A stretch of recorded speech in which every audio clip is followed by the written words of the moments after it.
दिल्ली के रोहिणी में स्थित क्राउन प्लाजा होटल में महावास्तु का ओरिएंटेशन समारोह का आयोजन किया गया। ये समारोह एक ऐसा अभिनव अनुभवात्मक कार्यक्रम लॉन्च किया गया जो प्राचीन ज्ञान, अंतर्ज्ञान आधारित विज्ञान, आधुनिक मनोविज्ञान और व्यवहारिक पेशेवर विकास के सभी को एक ही परिवर्तनकारी यात्रा में समाहित करता है। बताया जाता है कि यह कार्यक्रम 3 प्रमुख क्लस्टर्स पर आधारित था। पहला ओरिएंटेशन, पामिस्ट्री वर्कशॉप, तंत्र अनुभव, दूसरा डिजाइन, कंसल्टेंसी, प्रोफेशनल एक्सपेंशन, तीसरा इंटीग्रेशन, कंट्रीब्यूशन, कॉन्वोकेशन। ये सभी मॉड्यूल मिलकर आंतरिक जागरण, व्यक्तिगत महारत और वास्तविक जीवन पर प्रभाव का समग्र ढांचा तैयार करते हैं। इस समारोह का उद्देश्य व्यक्तियों को सामाजिक भूमिकाओं, शोर और मानसिक कंडीशनिंग से आगे बढ़कर अपने असली स्वरूप से जुड़ने में सहायता करना है। यह एक वैज्ञानिक, अनुभवात्मक और मानवीय पद्धति प्रदान करता है। अपनी आंतरिक डिजाइन और वास्तविक ब्लूप्रिंट को समझने में प्राचीन प्रणालियों जैसे पामिस्ट्री के माध्यम से अंतर्ज्ञान विकसित करने में, तंत्र आधारित अभ्यासों से भावनात्मक मुक्ति और विस्तार पाने में, पेशेवर स्पष्टता और उद्देश्यपूर्ण दिशा बनाने में और जीवन में सकारात्मक परिवर्तन को वास्तविक योगदान में बदलने में। बता दें कि यह सिर्फ वर्कशॉप नहीं बल्कि एक परिवर्तनकारी इकोसिस्टम है जिसे दीर्घकालिक विकास के लिए डिजाइन किया गया है। महावास्तु मेंटर के बी सर इस पहल की दृष्टि को साझा करते हैं। हमारा उद्देश्य ऐसे जागरूक लीडर्स, संवेदनशील नागरिक, भावनात्मक रूप से बुद्धिमान प्रोफेशनल्स और सशक्त मानव विकसित करना है जो डर या आदत से नहीं बल्कि आत्म जागरूकता से कार्य करें। आध्यात्मिक और मनोवैज्ञानिक ओरिएंटेशन के माध्यम से आंतरिक संरेखन, अनुभवात्मक सीख से भावनात्मक मजबूती, डिजाइन थिंकिंग और कंसल्टेंसी से पेशेवर विस्तार, सेवा, जागरूकता और नेतृत्व के माध्यम से सामुदायिक योगदान, मन, शरीर, ऊर्जा और उद्देश्य का समग्र विकास, प्रभाव एवं प्रतिभागियों का अनुभव। प्रतिभागियों ने इस कार्यक्रम से कई सकारात्मक परिवर्तन अनुभव किए हैं। भावनात्मक उपचार और मानसिक स्पष्टता, मजबूत अंतर्ज्ञान और आत्मविश्वास, करियर दिशा में पुनर्संरचना, संबंधों और संचार में सुधार, उद्देश्य, करुणा और धैर्य की गहरी भावना, सीमित मान्यताओं और पैटर्न से मुक्ति, एक सहयोगी, स्वीकार्य और प्रेरणादायक समुदाय की भावना। इसे अनुभवात्मक, गहन और एकीकृत यात्रा के रूप में वर्णित किया गया है, विशेष रूप से उन लोगों के लिए जो सतही प्रेरणा नहीं बल्कि वास्तविक परिवर्तन की तलाश में है। आइए देखते हैं टोटल खबरें के वरिष्ठ संवाददाता राजेश खन्ना इस रिपोर्ट में प्रेस वार्ता के दौरान वास्तुशास्त्री कुशदीप बंसल ने क्या कहा। पहले आज की जो है कि ओरिएंटेशन के बारे में थोड़ा ब्रीफ कर दीजिए, फिर उसके बाद हमारा ये जो कार्यक्रम है इसमें 650 से भी अधिक वास्तुशास्त्र एक्सपर्ट विश्व के अलग अलग हिस्सों से और भारतीय सभी राज्यों से आए हुए हैं सर्टिफिकेशन प्रोग्राम के लिए। और ये 4 महीने पहले शुरू हुआ था जहां पर उन्होंने वास्तुशास्त्र की पारंपरिक नॉलेज का मॉडर्न लाइफ में कैसे उपयोग करें इसको सीखा। अब उनका ये सर्टिफिकेशन प्रोग्राम। ओके। तो सर इस ओरिएंटेशन से जो है कि आपको क्या उम्मीदें हैं, क्या इससे मतलब जो कि जो आए हैं जो करने, तो उनके लिए क्या मतलब कि ये लाने वाला है फल थोड़ा सा। वास्तव में वास्तुशास्त्र आयुर्वेद और योग के बाद पूरे विश्व में अपना स्थान बना रहा है। अब योग के बाद वास्तुशास्त्र की और लोग बड़ी उम्मीद से देख रहे हैं कि वास्तुशास्त्र का विज्ञान अपने आप में दिशा देने वाला है, ओरिएंटेशन देने वाला है सेहत के लिए, करियर के लिए।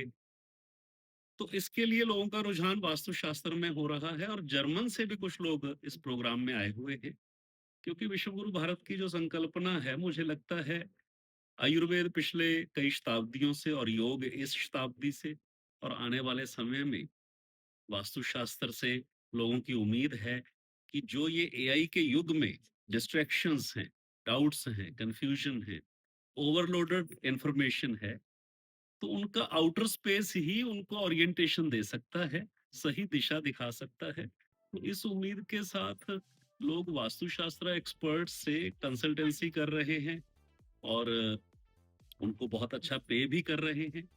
तो एक अच्छे डिवाइन करियर के रूप में लोग इसे ले रहे हैं और मेरा यही समझना है कि इसकी भविष्य में बहुत अधिक डिमांड बढ़ने वाली। और किस बात पूछो सर। वास्तव में हमारे यहाँ पर इसे सामुद्रिक शास्त्र कहा गया है, शरीर अंग लक्षण विज्ञान कहा गया है। वास्तुशास्त्र में हम पहाड़, नदियां, टीले और जमीन के अलग अलग लक्षणों के आधार पर उसके इंटरप्रिटेशंस करते हैं। कौन सी भूमि सतत भूमि है, रजस भूमि है, तमस भूमि है, वात भूमि है, पित्त भूमि है, कफ भूमि है, या पंच तत्वों में कौन से तत्व किस भूमि में ज्यादा है, और उसके आधार पर हम कैटेगराइज करते रहे हैं कि यह भूमि का उपयोग क्या होगा। इसका एजुकेशनल होगा, इंडस्ट्रियल होगा, हाउसिंग के लिए ठीक रहेगी।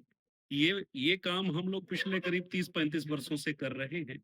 अभी रिसेंटली जो हस्त समुद्रिक शास्त्र है, उसमें भी हमने वात पित्त कफ के आधार पर, सत्व रजस तमस के आधार पर, पंच तत्वों के आधार पर जो पारंपरिक भारतीय ज्ञान संपदा है, इंडियन नॉलेज सिस्टम है, उसके आधार पर हमने डेटाबेस स्टडीज करी और उस डेटाबेस के आधार पर जो चीजें फैक्चुअल थी, जो आज अप्लाइड है, जी। अगर कोई हाथ को देख के उन चिन्हों के आधार पर किसी व्यक्ति की सेहत बता सकता है, उसका व्यवहार बता सकता है, उन चीजों को हमने अपने इस कार्यक्रम में इनक्लकेट किया, उसको हमने टीच किया। यहाँ पर अभी 650 से अधिक व्यक्ति अपनी हथेली पढ़कर हैरान हो रहे हैं कि उन लक्षणों से वो अपनी पूरे के पूरे जीवन यात्रा को देख पा रहे हैं। तो ये एक नया प्रयोग है, पर हमारी जो परंपरा की ज्ञान संपदा है, उसमें विषय अलग अलग नहीं है, क्योंकि वही त्रिगुण है, त्रिदोष है, पंच तत्व है, नवग्रह हैं। इनके आधार पर जब हम कैटेगराइज करते हैं, चाहे हाथ हो, चाहे भवन हो, चाहे शरीर हो, और इसी के आधार पर हमारे तंत्र में भी डिविजन्स की गई है, नवदुर्गा की या दश महाविद्या की।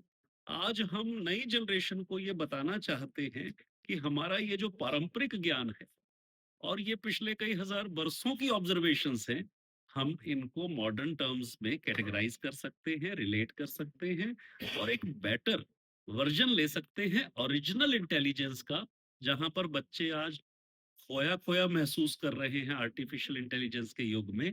वहां पर हमारी जो सनातन जड़ें हैं ज्ञान की, वो ज्यादा गहरी हैं। ये जांचा परखा ज्ञान है, हजारों वर्षों का है।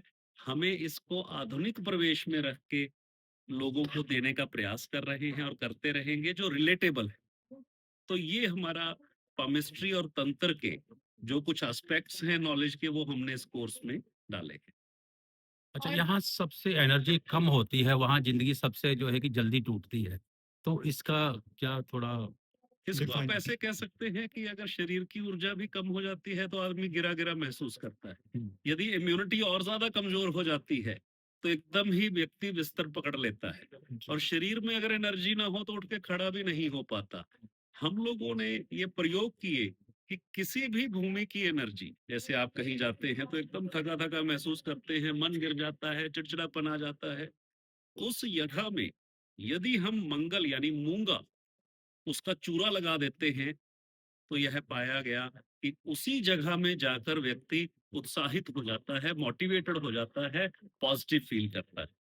तो ये जो नवग्रहों के आधार पे ये मिनरल्स थे, ये जो हमारे मटेरियल्स थे, जो स्टोन्स थे, ये हम पहनते तो हैं, इनका असर तो हम महसूस करते ही हैं, परंतु वास्तुशास्त्र में, क्योंकि मैं मंदिरों पर मेरा काम है, रिसर्च का काम रहा है, मैं टेम्पल आर्किटेक्चर में मेरी रिसर्च है, तो मंदिर में भी वो भाव लाने के लिए हम प्रीशियस जेमस्टोन लगाते हैं। वही जेमस्टोन आयुर्वेद के आधार पर जब हम बिल्डिंग में लगाते हैं तो व्यक्ति बूस्टेड महसूस करता है, एनर्जाइज्ड महसूस करता है। वही चीज हमने कही कि जब एनर्जी लो हो जाती है तो जिंदगी टूटने लगती है, मन टूटने लगता है, शरीर टूटने लगते हैं, और उसके कारण व्यक्ति के हालात टूटने लगते हैं। कुछ और कोई है कोई?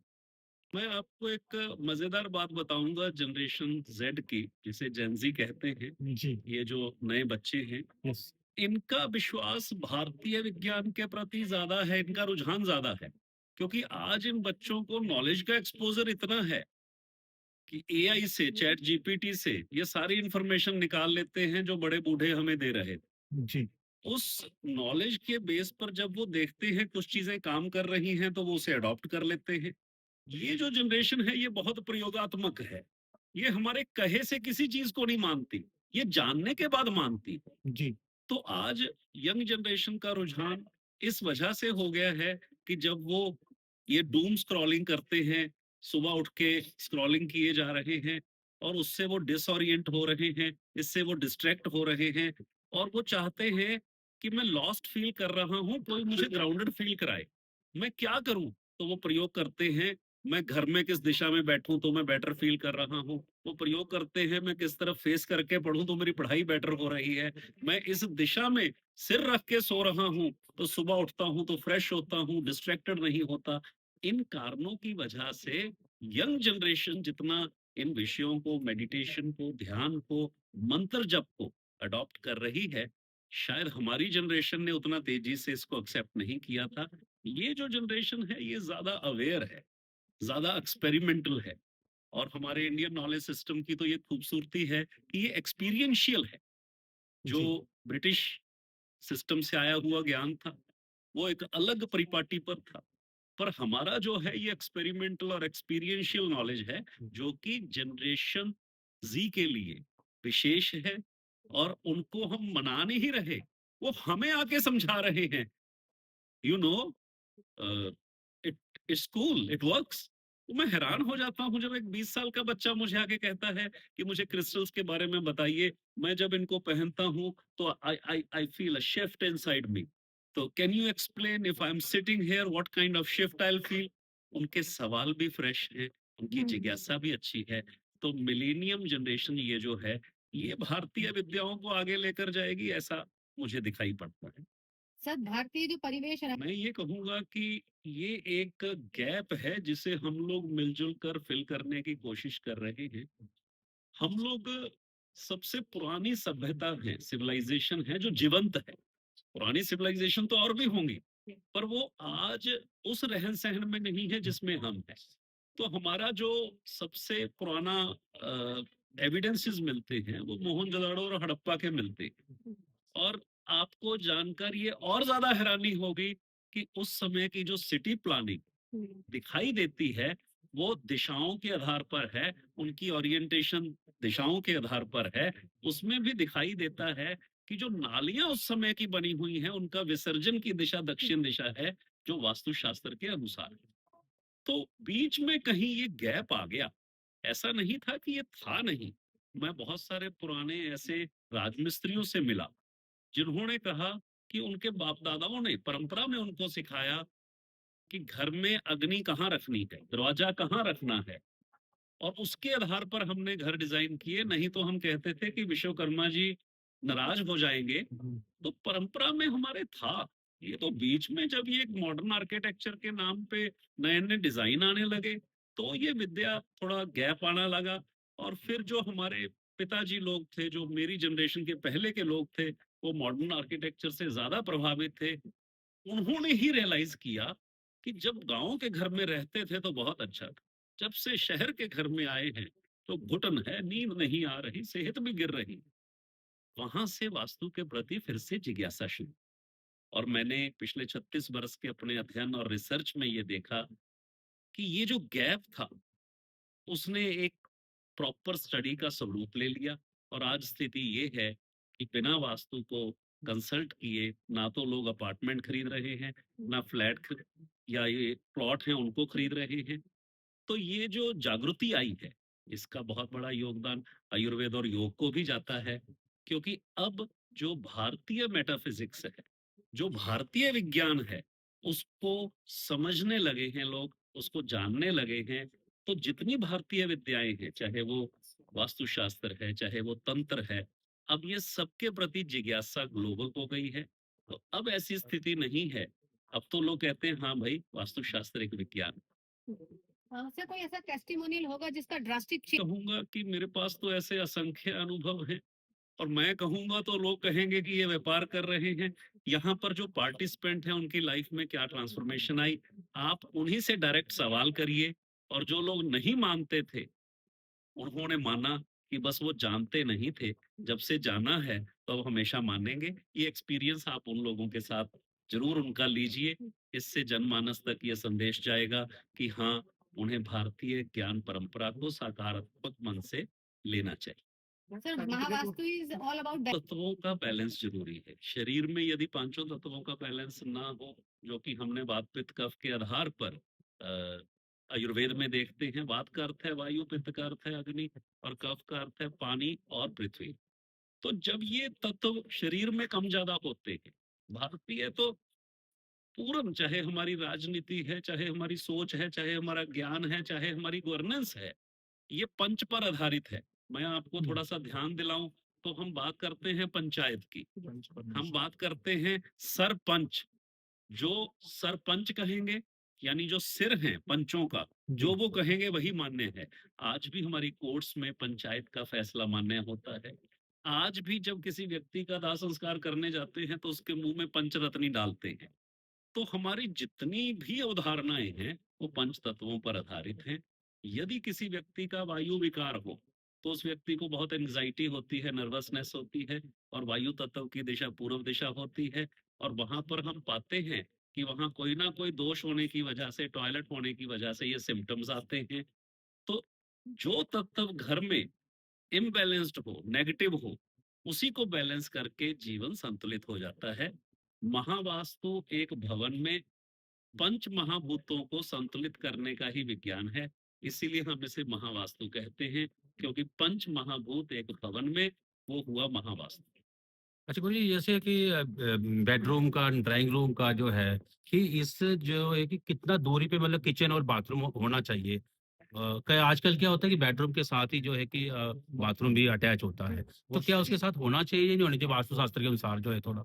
वास्तुशास्त्र के अनुसार सच पूछिए तो ऐसा कोई विरोधाभास नहीं है कि बेडरूम के साथ टॉयलेट नहीं हो सकता, क्योंकि हमारी नदियों पर मल विसर्जन भी आज तक होता रहा है और हमारे पूजा के स्थान भी नदियां रही हैं, नदी के किनारे ही मंदिर रहे हैं। जी। हाँ, उस परमिसिस में ना हो, उस परमिसिस यानी मंदिर के परमिसिस के परे हो। तो घर में भी जो आज हमारे फ्लैट्स में एक दीवार के साथ जुड़ी हुई पाइपलाइंस हैं, तो क्योंकि वो विसर्जन व्यवस्था ऐसी हो गई है कि एक डॉट से एक पाइप से आगे चला जाता है, तो तत्व के आधार पर या ऊर्जा के आधार पर ऐसे कोई दोष हमें मिले नहीं। तो ये हो सकते हैं दोष तब है जब पूजा के स्थान में शौचालय आ जाए। ईशान्य कोण, नॉर्थ ईस्ट डायरेक्शन जो है, जब वहां पर शौचालय आ जाता है तो देखा वहां न्यूरोलॉजिकल प्रॉब्लम्स आती है। ऐसा एक भी घर नहीं जिसके ईशान कोण में टॉयलेट हो और वहां कैंसर की प्रॉब्लम ना हो। ये हमारे लगभग 2-3 लाख के स्टडीज में हमारे जो एक्सपर्ट्स हैं उन्होंने ये फाइंड आउट किया है। तो दोष तब है जब गलत दिशा में गलत चीज हो। सही दिशा में सही होना, एक्टिविटी का, कर्म का या समान का, बस यही वास्तुशास्त्र। अगर किसी का अभी भी ईशान कोण में टॉयलेट है, पूछिए तो नहीं है, क्योंकि मैं लगातार ऑब्जर्व कर रहा हूँ। अगर एक भी मुझे ऐसा भवन पूरी धरती पर मिल जाए जहां पर ईशान कोण में टॉयलेट है और लोग वहां सुखी रहे, स्वस्थ रहे, मैं वहां से वो मॉडलिंग कर दूंगा, बाकी जगह का भी कोई ना कोई उपाय कर। पर ऐसा कोई अपवाद भी नहीं मिला।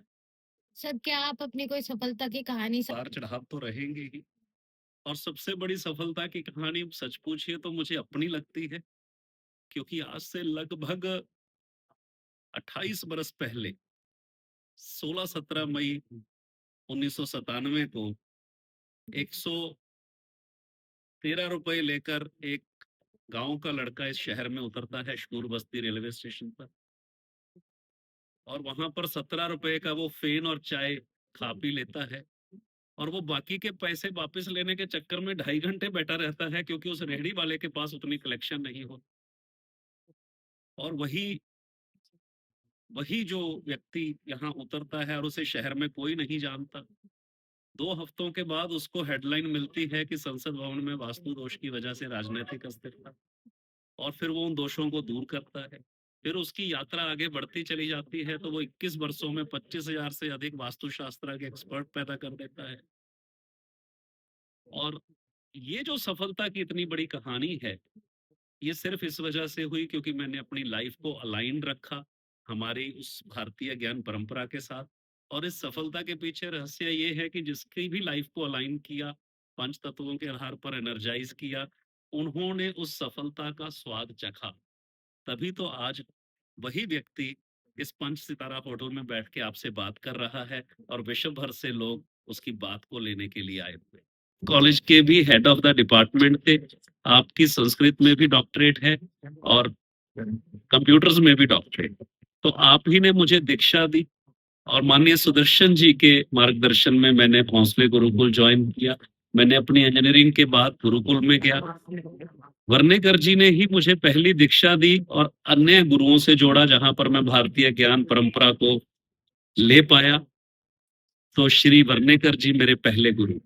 बचपन से ही आपकी ये इच्छा थी कि आप महावास्तु में आएंगे या कुछ और बनना चाहते थे? मैं तो विश्वास भी नहीं करता था, ना वास्तुशास्त्र में ना ज्योतिष में, परंतु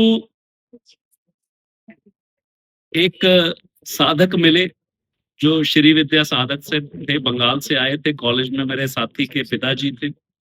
उन्होंने कहा कि यदि तुम मेडिकल साइंस जानते नहीं, तुम नहीं जानते, तो इसका मतलब ये नहीं है कि औषधि नहीं होती, दवाई नहीं होती। तुम नहीं जानते, तुम इंजीनियरिंग जानते हो, तुम मेडिकल साइंस नहीं जानते। और ठीक उन्हीं दिनों में मैंने ऑब्जर्व किया कि हमारे कॉलेज में एक पर्टिकुलर दिशा में कुछ मशीनें खराब रहती हैं।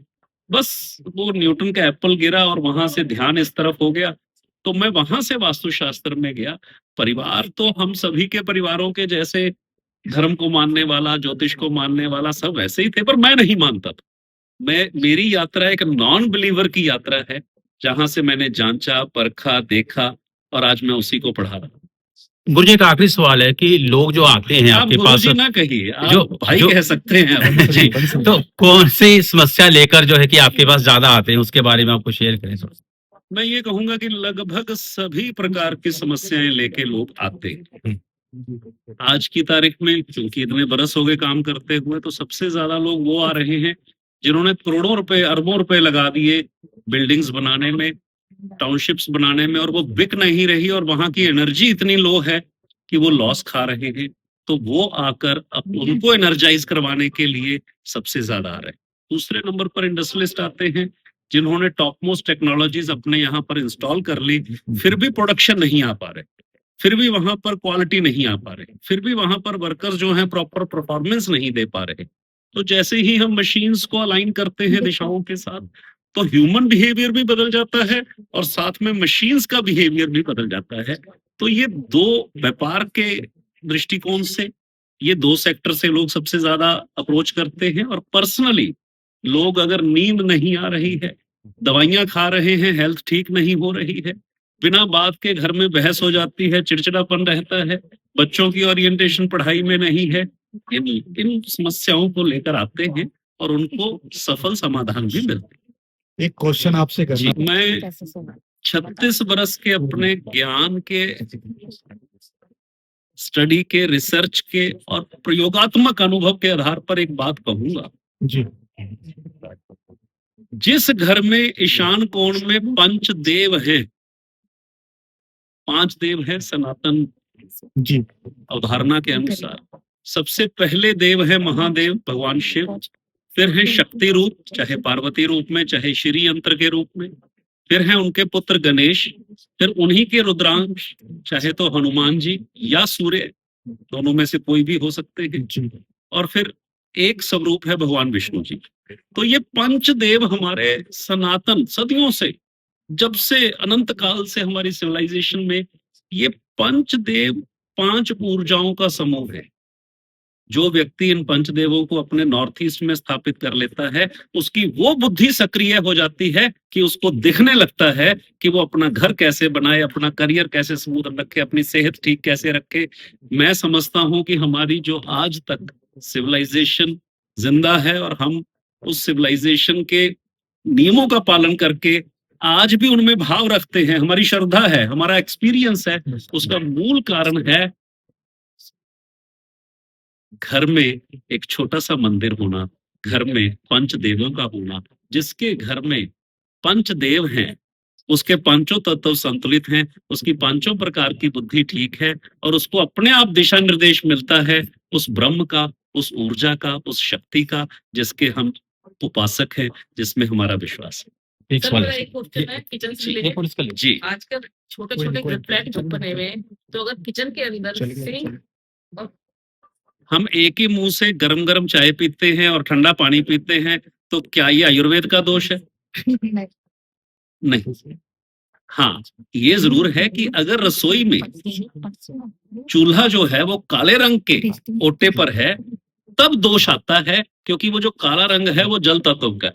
पर उसके लिए चूल्हे को हटाने की किचन बदलने की जरूरत नहीं है, बस एक ग्रीन कलर का स्टोन उसके नीचे रख देने से ये दोष दूर हो जाता है और फिर उससे वजन नहीं बढ़ता है, पाचन ठीक रहता है, सेहत ठीक रहती है।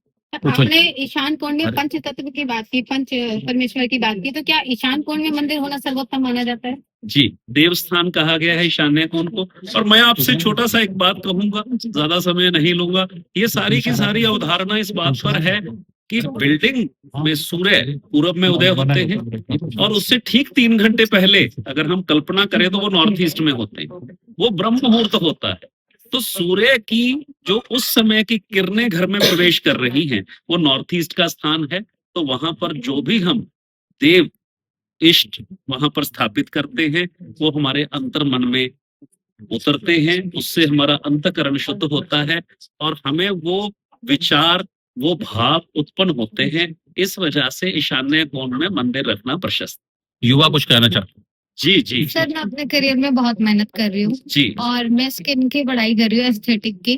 तो मुझे अभी तक ये समझ नहीं आ रहा मैं कब अपना मतलब एक टारगेट, मेरी एक परफेक्ट जॉब होगी, कैसे पहुंचूं, कोई आइडिया है उसके रिगार्डिंग? टिप्स कोई टिप्स? मतलब युवा है, बहुत मेहनत कर रहे हैं, तो ये है उनके लिए क्या उनको जैसे सक्सेस नहीं मिल पा रही, तो उसको लेकर कुछ उपाय आपसे मतलब जानना चाह रहे हैं। मैं ये कहूंगा कि हमारे अपने हाथ में एक लाइन होती है जिसे समुद्रिक शास्त्र में माइंड लाइन कहा गया है, यानी मन की रेखा।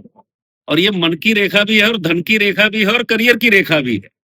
तो जो आपने अभी सवाल पूछा है, तो इस सवाल में मैं ये कहूंगा कि यहां से यहां तक 96 ईयर्स मान लीजिए लाइफ के, और ठीक आधे में 50 साल, 48 साल, उसके आधे में 24 साल।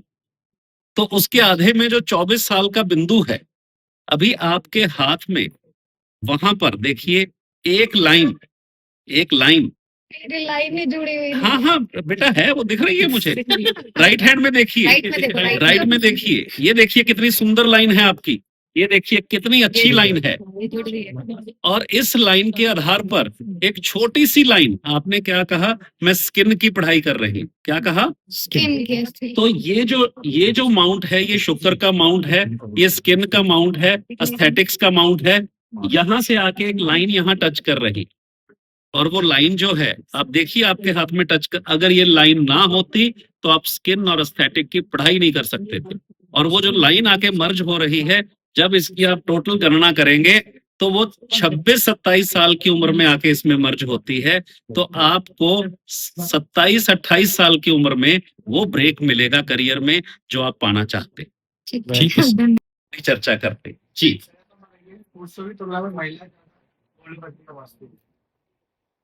मैं कहूंगा कि जो महिलाएं हैं वो एनर्जी सेंसिटिव ज्यादा होती है, उनको आभास करने की एक ईश्वर प्रदत्त शक्ति ज्यादा है। जो आदमी है वो तो सिर्फ एक ही डायरेक्शन में चलता है, सात्री यानी स्त्री का अर्थ है जो 3 डायमेंशनल सोच सकती है। तो वो एनर्जी को लेकर ज्यादा सेंसिटिव होती हैं। इस वजह से जितने एनर्जी के विषय हैं उनमें विमेन की भागीदारी ज्यादा है और वो सफल भी ज्यादा। तो नॉनसेंस ही होती है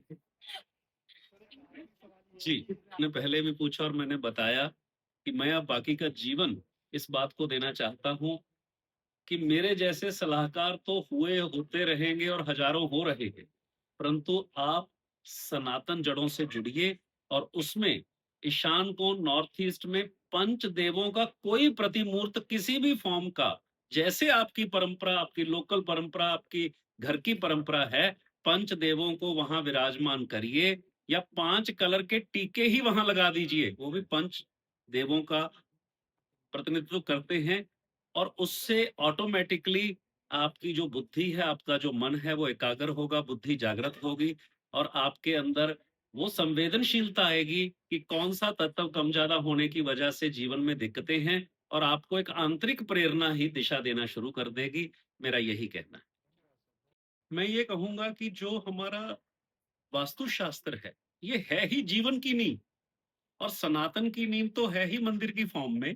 और अगर एक संत हुए ईशा फाउंडेशन से, जग्गी वासुदेव जी हुए, तो उनका जो भी कोई टेक्निक है महावास्तु उनके फॉलोअर्स को ये बता सकता है कि किस दिशा में उनकी आइडियोलॉजी के आइकॉन्स या प्रतीक रखे जाएं जिससे कि जो उनकी देशना है वो सही से उनके जीवन में उतर सके।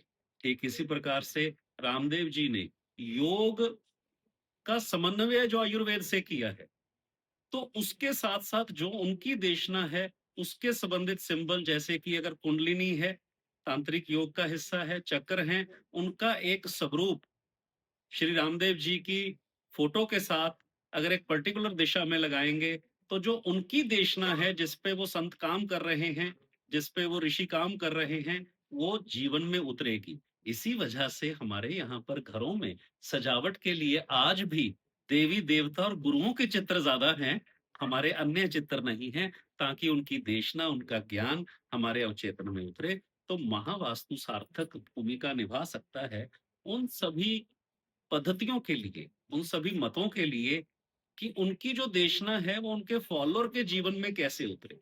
जैसे गुरुजी हुए हैं अपने यहाँ पर छतरपुर में, और आज लोग उनकी चमत्कारिक अनुभूतियां कर रहे हैं।